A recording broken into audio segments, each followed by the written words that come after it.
तो नमस्ते नमस्कार। तो कैसन बारा भाई लोग? तो ठीक बारा ना, फिर से लेके आ गए बकवास बिल्लू कॉमेडी। चलो बेगर टाइम को शुरू कर आज के बकचोदी। हेलो हेलो, की कर रहानी हमर करेजा? जहाज बना रहे हो, जहाज। का रे सरो, जहाज बनावता रे? झूठ बोलता रे साले, गइये फाड़ देंगे झूठ बोलवत।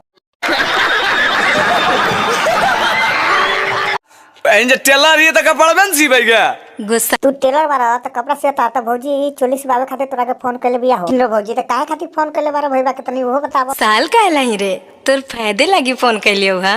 ए हमार छिंडो भौजी तनी वो बतावा का फायदा करावे वाला बारा। हमर फायदा? अब की फायदा है क्या? शादी कर कर चल गनी, अब हमरा कोई फायदा होता है?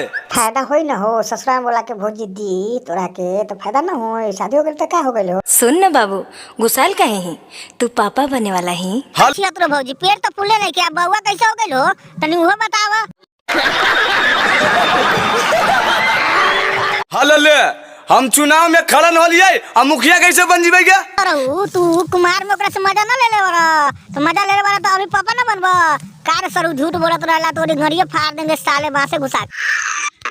अच्छा वो सब छोड़, हमर मर्दा घरा में नहीं हो तो तू आ जो। एक छीन रो भौजी काहे ला बोलावा तारू हो भईबा के? जब मर्दा घर में नहीं के त खूब ठोकवावे के मन करता, मर्दा से मन नहीं के पूरा हो तो खूब ठोकवावे। श्री वाली आंटी तनी तूहे बतावा भौजी काहे घर में बोलावा त मर्दा नहीं के त तनी तूहे बता दे खोल के का करवावे खातिर बोलावता हो। तथा घचार फेला फूल आवे बूढ़ चट्ट।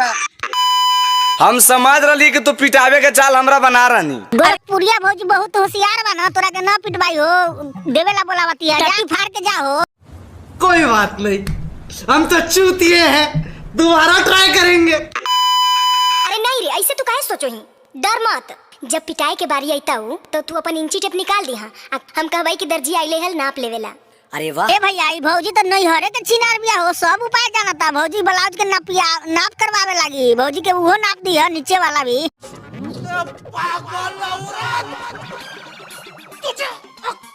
तो भाई आज के लिए इतना ही। वीडियो पसंद आला तो लाइक करा, शेयर करा, कमेंट करा, चैनल बनाया हुआ सब्सक्राइब करा, चाहे मार लन से मोबाइल के डिस्प्ले फोड़ ला, लेकिन सब्सक्राइब हो जाए के चाहे। फिर मिले जाए अगला वीडियो में, तब तक के लिए।